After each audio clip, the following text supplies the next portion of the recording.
Happy birthday to Guardians prospect Ralphy Velazquez, the ripe old age of 21. We'll talk about whether or not he is the Guardians' new top prospect, who is, and who to watch for in the College World Series starting this weekend.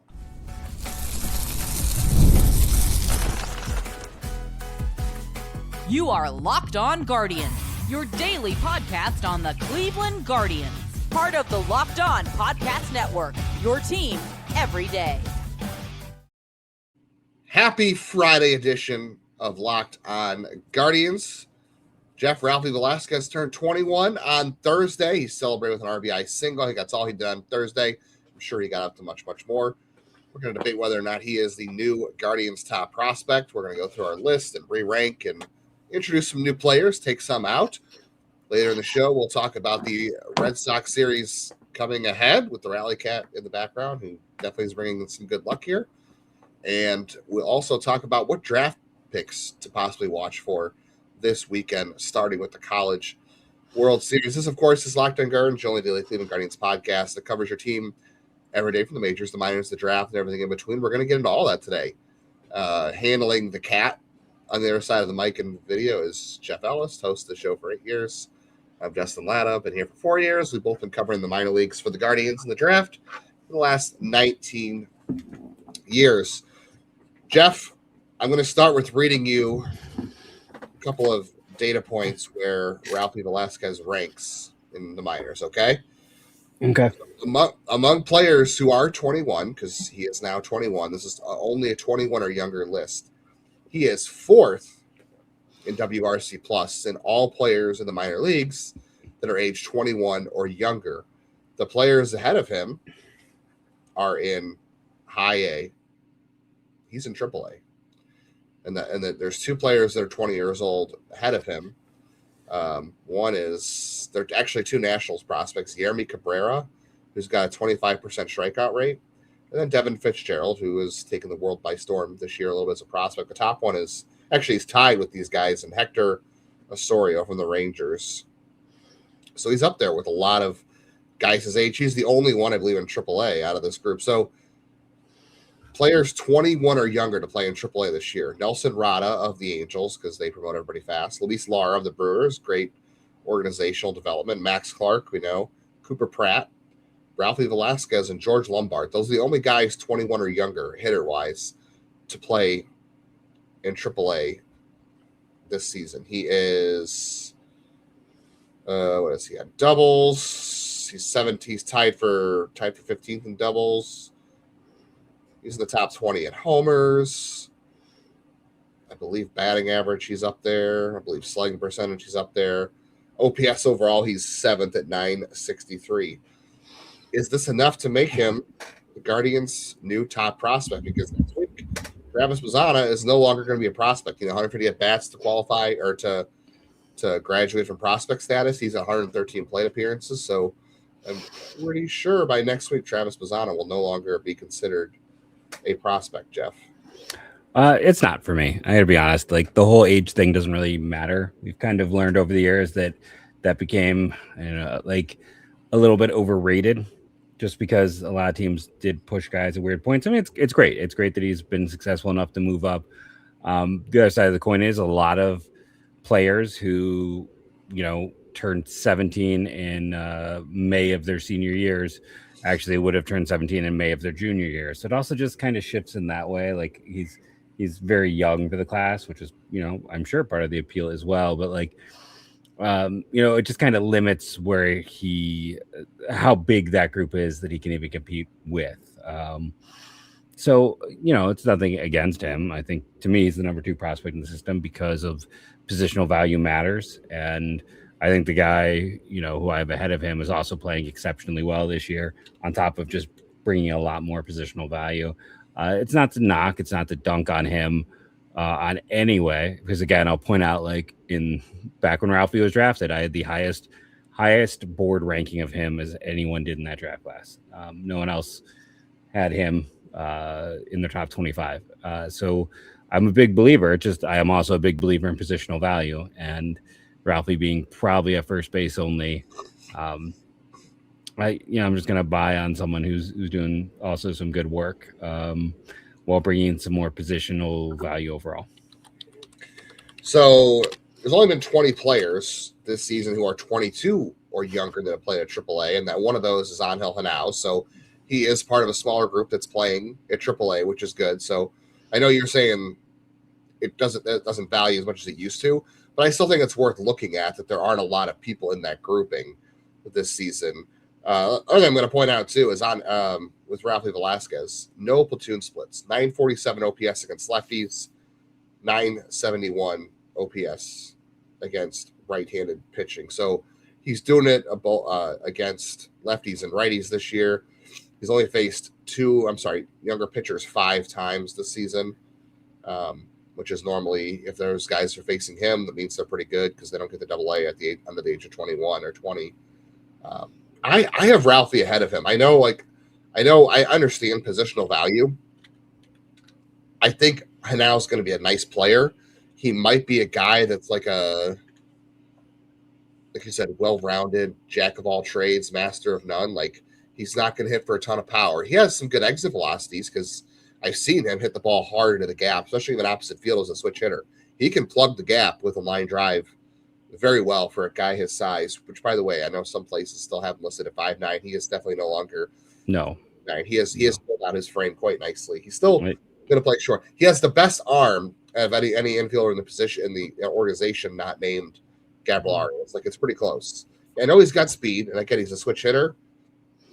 I think Ralphie is just going to be really good offensively, and I know positional value matters, but I just think Ralphie's going to be the better overall player at the majors just because I think he's going to hit more. Like, I think we're talking about like a left-handed, like somewhere between Carlos Santana and Victor Martinez. I don't know that he'll ever hit for the same kind of average Victor Martinez did, so I think it might be closer to Carlos Santana.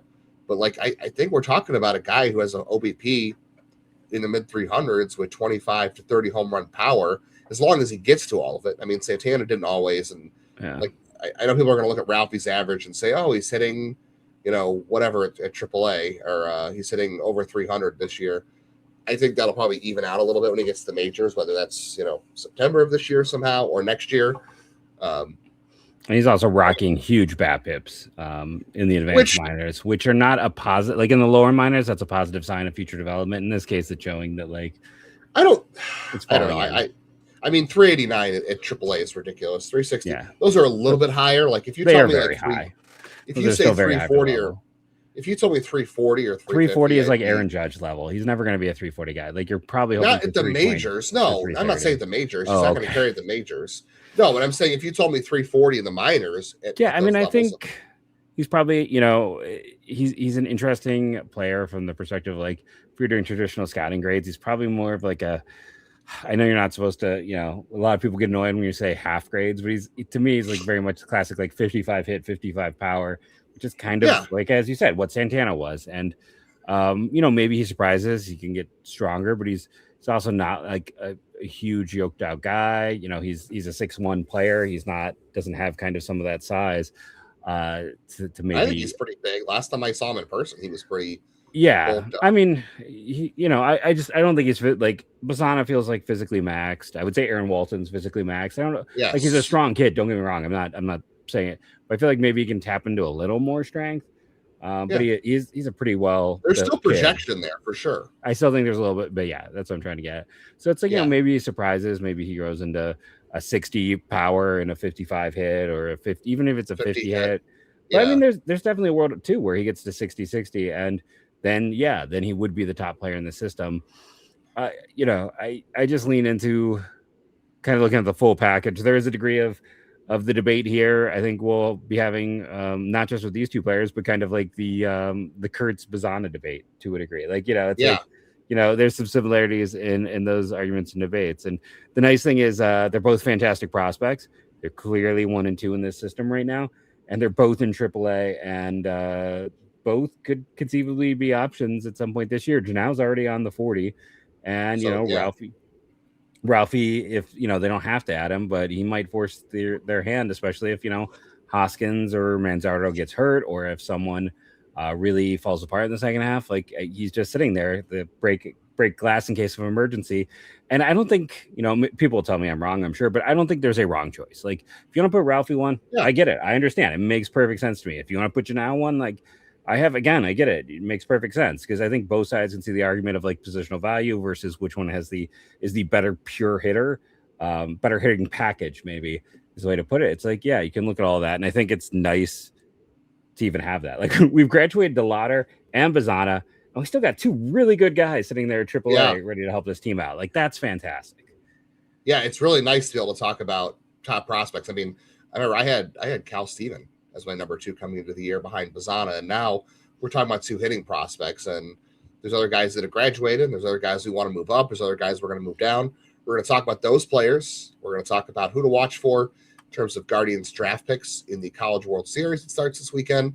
We'll talk a little bit of Guardians Red Sox as that series heats up tonight. There's nothing like watching a Guardians game live or any sporting event, really, that's going on. You got the excitement, the fans, the energy. The only problem, getting tickets can feel like a grind. You get long queues, surprise fees, prices that jump at checkout, especially when there's some kind of promo giveaway or maybe it's a hot concert ticket. That is why you want to use Game Time. It's the app that gives advantages back to fans like us with constant innovation, and it's how you unlock amazing tickets and experience in just a few taps. Very simple to use. I've used it time and time again, and it guarantees you the Game Time guarantee 100% authentic tickets delivered on time at the best price. And the best part is the fees are included, so the price you see is the price you pay, period. You get to see where you're sitting no matter what event you're going to, and you can follow your favorite team and get alerts when new deals drop and whatever the event is. 2 taps, you're done. No stress, no hidden fees. Great seats in minutes. That's what makes it so easy to go last minute. Take the guesswork out of buying MLB tickets with Game Time. Download the app, create an account, use code LOCKDOWN for $20 off. Terms apply. Again, create an account, use code LOCKED for $20 off your first purchase. Download the Game Time app today.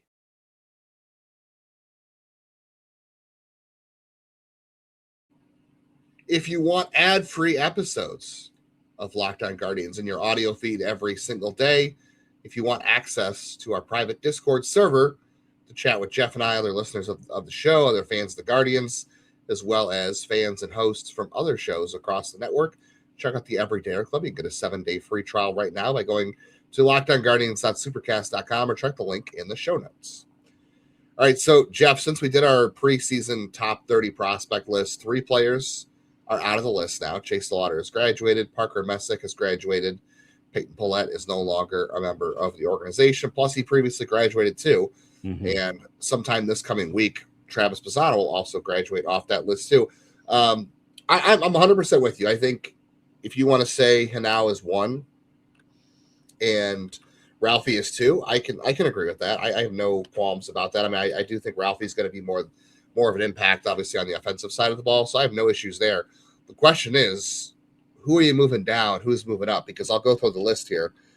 Because we did have Genao at 3. Bazzana I had him. I will say my own list, though. I had him 2 entering the year. Genao. Yeah. So I had Bazzana, Genao, Ralphie, CDL, Messick. Was my personal top 5. That's fair. I can't move Khal Stephen up anymore because his last 2 starts have been really good. He's not missing enough bats for me right now. He's not missing enough bats. I agree. I think the debate for who is 3 is what's really hard right now. Like, does it have to be Cooper Ingle, who, by the way, homered in AAA on Thursday? Like, I think it might have to because I have Ingle at. We 6. had him at 8 coming into the year. We had him at 8 coming into the year. I mean, we had Dowdy at 6 coming into the year. I had Dowdy at 6. I have Dowdy at 3 now. Yeah, I can agree with that. I think Dowdy at 3 makes a ton of sense. I agree. And then you could debate the 4, 5, or let's see, for the next 2 spots. It's so you know what? I'm sorry. I have Ingle at 5 because I haven't updated mine to take out Bazzana, so that's my fault. But so I have Stephen 4 and then Ingle 5 for the same reasons we talked about. And like, listen, he's still hitting the ball hard and this and that. His batting average has dropped as we expected, just because some of that data. That's the thing. He's not actually hitting the ball hard. It keeps going out because of where he's playing. But that Savant page is still something that I don't. That's it. In an ideal world, he's Liam Hicks. Like that's the best outcome. And for anyone who's like, Kwan is a catcher. Yeah, Kwan light. And it's just like I think that's the profile, and it's there's a pathway for it. But you can go back and listen to us talk about when they made the Bailey deal. It's like the high, really high walk rate and the very passive approach are just unlike anything we see at the major league level. Like his, we've gone into that in depth. But I mean, so if Dowdy, 5. If Dowdy's 3, and I moved Ingle to 4 for right now. Okay.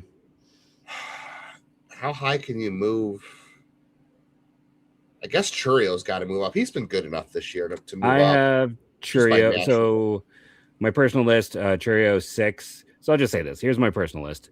It goes Genao, Ralphie, Dowdy 3, 4, Stephen, 5, Ingle, 6, Churio, 7, Franklin Gomez, your guy. And then after that, it really gets hard. I mean, I moved up Robert Arias, but I don't like that. I mean, I've got Oki, and he pitched well tonight, but it's been ugly. And then it's like Caceres, Campbell. I mean, we didn't have Robert Arias in the top 30 when we did our preseason list. No, but like because historically, I don't rank anyone until they get to organizational ball. Like Welbin Francisco, I remember when you and I, and this isn't to denigrate our former coworkers, when you and I worked at Prospects Live, we had a big debate in chat where someone's like, he's got to be top 4, just based on reports and what we're hearing. He's like, he hasn't come stateside. And it's like, everyone loved him. Everyone thought he can't miss. He's not even discussion for the top 30 right now. No, it's so we really need to see a guy. So many of theirs, it just that's the nature of the beast. You're signing these guys so young; it's really hard to say. So it's like Arias, I think definitely is a top 15 guy. I think Campbell, Arias, and Walton are probably my 3 biggest risers in this process. Yeah, I think you got to consider Walt in the top 15 right now as well. Yeah, I mean, I probably dropping so we had Oki at 10. Yeah, I guess maybe he stays only because there isn't a lot of guys that you can bump up. But like we had Espino at 11 and Oki 10. I would probably bump Espino back up, even though he's only a reliever now. Like I'd bump him up a little bit. I'm not touching Brito at 13 because I moved him down. I'll be honest. He took a big tumble in my rankings. Who would you put him up? Who would you move above him? I mean, I guess a lot of people. I mean, he went from 13 on my personal one. It may have been being unfair, but he's down at 26. Wow, that's a huge jump. Yeah, I don't think there's enough guys in the organization that can jump that high. I don't know. It's just because at this point, watching him play, I'm like, he doesn't have a position, and the bat isn't plus enough. Like for me, it just it caused me to reevaluate him. Where I'm like, I don't think he has a position, and then he's not a good enough hitter on the whole package hitter to be first base or DH. Like there's just not enough there. So he is a backup, a utility, a second division starter where you're like, okay, the defense is bad, but we're just looking to have something better. Like I just, I have Espino and Watson and Hartle and Walton and Yorman Gomez, who's been hurt all year, and Walters and Curley and Luke Hill has to move up a lot. Like Luke Hill is honestly in that group. Yes, agreed. Luke Hill. Yeah, and then Peterson and Cozart and Huff moved up, went from unlisted to. I think Huff has got to be a top 30 guy now for sure. Yeah, I mean he's 22 on mine. I would probably drop George Valera out of the top 30 for sure. He has dropped out of mine. Yeah, he's dropped. So like my biggest fallers on the other side of it's like Lavalette is barely staying in the top 30. I know he's had a better week, but like strikeout, he had the second highest strikeout rate in the system, and unplayable strikeout rate. And you look at what like Curley and Walton are doing, and a lot of college guys dominate high A. He's league average. But the guys that fell out, Valera, as you were talking about, completely fell out, and then Alfonso Rosario completely fell out for me. Like he was not good in the AFL, and he's been below average this year, and his K rate is also extremely high. So, those are the guys that I really dumped pretty low on the list as well. Have you moved Yorman Gomez down at all just because we haven't seen him this year because he's been I moved him down. He's starting a rehab assignment tonight, by the way, I believe, in Arizona. So that's a good sign. With the guys who graduated, clearing out 2 spots, he still moved down 2 spots. So it's like he should have moved up 2, but so essentially it's a 4-spot dump for him. We did have Luke Hill at 28, by the way. We did do that. Yeah, we had Will Hines at 27, and that has not gone well so far. No, it hasn't gone well. League. Yep. Luke Hill is like 19 for me now. He's inside the top 20. We had Chase Mobley 29. I'd probably bump him out because it's been so bad at Worst FIP in the system. Yeah. I mean, we had Rafe Schlesinger at 31. He was our last guy out, and I would move him in now. He's pitched very well this year. Yeah, I have him 26 on my personal list. Yeah, we had Watson at 22. I would argue he's got to be in the top 20 now. I have him 13 on my personal list. So yeah. Which, by the way, this is off topic, but so Steven Kwan is going to spend the weekend on the bereavement list. So, best wishes to that family, whatever's going on there. So he'll be gone for the weekend, though. Steven Kwan against the Red Sox. I don't know who they're recalling. My guess is it'll come down to Kafis, Valera, or Watson. The other option. Because he's already on the roster. Yeah, Kafis and Valera are on the 42. Yeah, but I mean, Valera's been so bad that it's like I would reward Watson. I wouldn't. I mean, you could easily call up Kafis because he's already been up this year, and you can just the guy playing the best is Watson. Why not reward a kid who's worked hard to get there? Do you start him? Do you put him on the bench? No, you let him play if you give him a start or two because Schneeman's struggling anyway. So I would, yeah. I would put Watson put him at the bottom of the lineup and let him swing. It might be ugly. It might be some golden sombreros, but he might also just lace one out of there. You're going to spend half the time with him having a lot of fun and half the time just being pissed off because it's going to be some wild things, but he's going to be a fun player to watch. So yeah, I mean, I personally think he's the right guy to add. I would give Watson. It's just a weekend. Yeah, I would definitely give Watson a cup of coffee, reward him, and give that carrot. Show him the carrot and see what happens. All right, we will talk about the draft eligible players that are playing this weekend in the College World Series, who Jeff and I are watching for in terms of Guardians picks possibly, and we'll do a quick look at the Guardians Red Sox series ahead. Baseball season is heating up, and now you can trade every game on Kalshi. Kalshi, you can trade every single baseball game and so much more. Let's head over and look at Red Sox Guardians for Friday. In the prediction market, the Guardians actually are trading at a 52% chance to win on Friday. It's an opener. Tyler Santiago ahead of Brian Bayo. Santiago's a lefty. The Guardians are throwing Slade Ciccone, so that could be a tight one. The over-under is 7.5. The Red Sox just dipped into their bullpen, so the over on that one is 7.5 runs. You can check that out at 52% trading right now. You put $100 down on the Guardians winning this game at 52%. You walk away with 189, or you can trade out if you like the market right there. On Kalshi, you're trading against peers in a live market, so there's no house. And as the probability changes, you're able to pay in and out of your position for a limited time. Download the Kalshi app. Use code LOCKEDON for $10 when you trade 10. KALSHI Kalshi. Trade on anything. 18 plus only. Restrictions and eligibility requirements apply. Event contract trading involves risk and may not be suitable for all investors. Prices, values, available markets may differ from those mentioned. For more information, see kalshi.com/regular.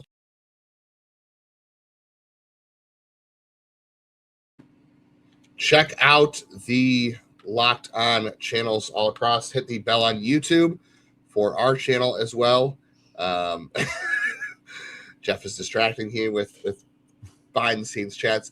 Hit the bell on YouTube. Check out the YouTube channel. Subscribe. Download on any of your audio platforms. I believe next week we'll have a AL Central squad show to check out. So the host of Locked On Tigers, Royals, Twins, White Sox, and myself will get together and we'll talk about the Guardians are doing it yet again. They're in first place. The White Sox are the second most interesting team, and the Tigers are miserable. So that'll be a lot of fun if you want to check that out. So you can check that on our channel or Locked On MLB. I can't believe the College World Series is already here, Jeff. It seems like it really got here quickly. Who is kind of the first couple of players you're looking for to watch this weekend in terms of the Guardians, whether it's the 19th pick or their next pick is the 54th pick now? Well, instead of just going with a player, I'm gonna be a yerk and say I'm gonna go with a team. Sure. And for me, that team that I'm kind of intrigued to go check out and see what's going on with them is Georgia Tech. And the reason I say this is because so you got Jaron Avancula, who's older brothers in the system, thank you. And he's not really a Guardians guy. We'll get into that, but it's like it's fun that you have the bloodlines from someone in the system. His older brother, someone we predicted they would draft by looking through numbers, and they ended up doing it. But Jaron Avancula he chases a lot. So even though he has one of the best batting averages in the country and he never strikes out, he is like college version of Jack Caglione with no power. That's essentially what it is. It's how Jack was in school with that. Von Lackey is fantastic. Obviously, he isn't going to get there. Drew Burris, fantastic. Top 5 balance. He's not going to get there. But then, like, Ryan Zuckerman is an interesting guy who has some big exit velocities. Alex Hernandez is another guy who's going to get drafted. Parker Brocious didn't have the best year. He's more of a backup. I don't think he's going to get drafted. But like they just have so many hitters that have a chance of getting drafted that it makes them, I don't know if there's a hitter here who matches up with their first rounder, but they could come back around and consider some of these other guys on day 2, or there is only a day 2 now, right? So it's like, well, let's go look. So I believe Alex Hernandez doesn't get to catch because Georgia Tech obviously has Von Lackey, but Cleveland won't consider him. He's even though he's draft eligible sophomore, is right-handed. Unfortunately, he's out of the running. But that's a team that stands out. And we're making all of these jokes about how they refuse to draft anyone right-handed.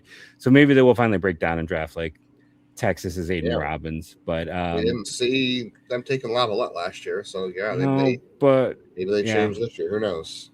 I mean, you gotta go with what the draft has available. That's a lot of teams take left. I think the guy I would really like is Tyler Bell at Kentucky, who has put up phenomenal numbers in the SEC. Draft eligible sophomore, was a high second round pick by the Rays. So the Rays thought there was something there. He wanted to go to school, and he's played this whole year with the torn labrum in his non-throwing shoulder. So he's putting up great numbers in SEC play with one shoulder. Now the downside is labrum surgeries are weird. They're scary. It's probably the scariest injury, I think, for a hitter. Like sometimes guys don't come back quite the same. It's good. It's his non-throw. I mean, there are guys who like lose their throwing arm. Luckily, it is not his throwing shoulder, but there have been guys whose like throwing strength have never fully come back from it. So there are some concerns there.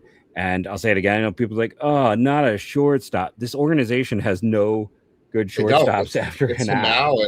It's Gabriel Rodriguez, who's going to rehab and go back to Hill City in high A or low A. So and Dean Curley's not a shortstop. No, he's not. He doesn't have a position either. Let's be honest. He's the new Juan Brito. He's got throwing issues, and I don't think he can stick at shortstop. Has he had 13 errors or 15 errors so far? I think it's 15. A lot of them are he's averaging like an error every other game. Yeah, it's a lot of throwing issues, and a lot of it happens at shortstop. Like last year, it was at Lake County. It was Mooney who couldn't throw from third base. He had like yips at third base. This year, it's Dean Curley at shortstop who has yips from third base, and Mooney could throw from short, no problem, but not third. And Curley, it's the reverse, so it's really strange. I would say the region I'm most interested in is probably the Lawrence Regional because you have Kansas. Agreed. Who has Brady Ballinger, who we talked about off air, not to steal your thunder, but you said like he had a down junior year, but a good sophomore year data wise. So that kind of fits Cleveland's he was like with Rock Chalowski and one other guy, like in terms of like the group who like great swing decisions, good exit velocity, and didn't miss in the zone. Yeah, and then Arkansas just has a ton of good arms in that rotation this year. You've got Hunter Dietz, who was the other arm we talked about in that rotation. Hunter Dietz, Ryder Helfrich. I don't think that's going to be a Guardians type player. I wish it was. I just don't think he gets there. Yeah, there's Carson Wiggins, Gabe Gackle, who was really much higher on a lot of people's lists coming into the year. Ethan McIlvain has one of the best mustaches I've ever seen, so I would like to take him just based on that. But the rest of the regional has Missouri State. I know we talked about Kane Boggenpool. You're not interested there. Obviously, he's not a guy you're taking at like 19 or 54. I don't know where he falls into, but this is a good chance for him to play against good pitching, good competition, and see what happens in that regional. It was for Missouri State. There was another regional, too, I was looking at. I mean, Morgantown, like you said, Tyler Bell. That's going to be a good regional with Wake Forest and West Virginia. So Tyler Bell, what scares me about Tyler Bell is that, like you said, that's surgery. So other than that, and by the way, we're just talking about draft or college players right here who could fit at 19 or 54.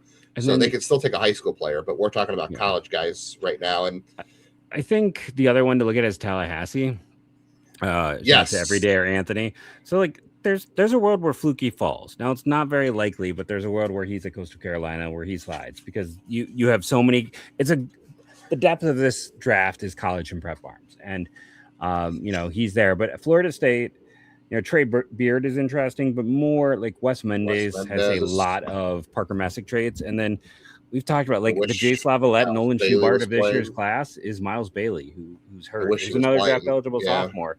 So it's like, I think, Miles Bailey, if they drafted Miles Bailey, I think Miles Bailey would instantly have the best raw power in the organization. Yes. And I think he's a lefty too. I could be wrong on that. Miles Bailey's a lefty. So, he also fits what they go for. But, that's another player who stands out. And then just to mention Tuscaloosa, Justin LeBron's going to be interesting. I don't know if Cleveland would gamble on him because the batted ball data is kind of mediocre as well.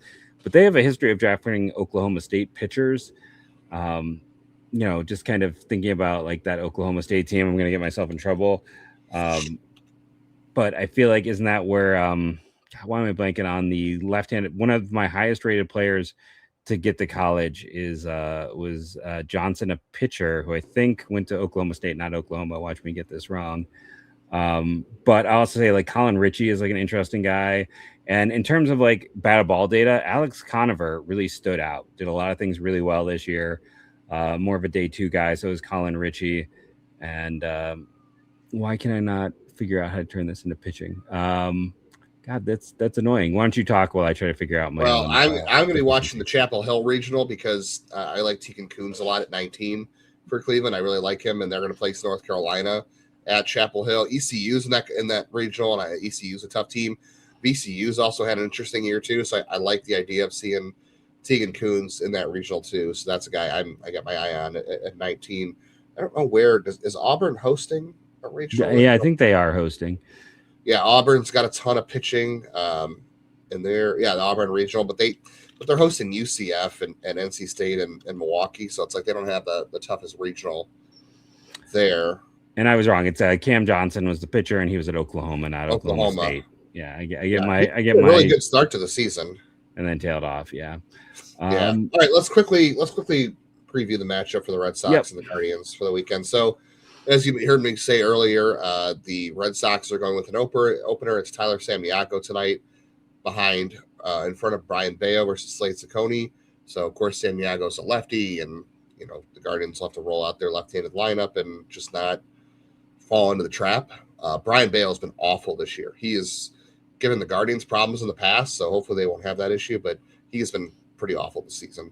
Then Saturday, Messick and Gray, Sonny Gray. Sonny Gray has also killed the Guardians in the past, so that'll be a tough matchup, probably low scoring. Sunday is Tanner Bybee and Ranger Suarez. And no runs, but Ranger Suarez got off to a really bad start. I thought he was having a bad year. His FIP's 3.29, his ERA's 3, so he's actually been better than I thought. So that might be a tough matchup on Sunday too, but it'll be an interesting series. The Red Sox lineup it's struggling.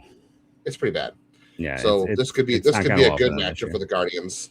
Yeah. Because Wilson Contreras has been great, and Raphael and Abreu. It's like three guys, and then after that, it's kind of Every insider and every day, or David Yoder, asked what it would take to get Abreu or Duran in a trade, and I said you could probably get Duran for a bucket of bubble gum because he's been awful. Really bad for him. And like Yoshida is in the lineup there. Mickey Gasper is playing. Nick Sogard, Marcelo Meyer. Yeah, Gasper and Sogard in very small samples have been great for them, but very small samples. Yeah, there's a reason that Gasper's third. I mean, he's their starting catcher over. I mean, he's platooning with Carlos Narvaez. No, Narvaez is their starter. No, Wong and Narvaez have been kind of platooning, and then Mickey Gaspar I thought was playing a bit all over. I mean, Narvaez has more playing time this year, I think, than Connor Wong, because Connor Wong had that good. Yeah, Connor Wong's only got 67 plate appearances this year, so he's barely played. But they have a lot of injuries, like no Tristan Cassis, no Trevor Story, no Roman Anthony. They don't have your guy Rami Gonzalez. So yeah, Garrett Whitlock's on the IL. Garrett Whitlock was a guy you and I talked about as a trade target, I think, and he's on the IL, so that's not good. Their bullpen got shelled by the Braves on Thursday, so they're going to be hurting coming into the game Friday. So this should be a series the Guardians got to take seriously. Yeah, it's a team that's struggling on a lot of different levels, and I mean anyone who's paying attention knows they're 23-32 in the bottom of the AL East. It's a struggle. Got to take advantage. Right. Yep, you got to beat the teams like that. Speaking of taking advantage, we don't want to take advantage of your time anymore. Thank you for giving the time that you have given us today. We'll be back next week. It's your first listen next week. Thanks for making your first listen today, and every day there is a good podcast. We'll be back on Monday. Yep. Thank you all for joining us, and go Guardians, go.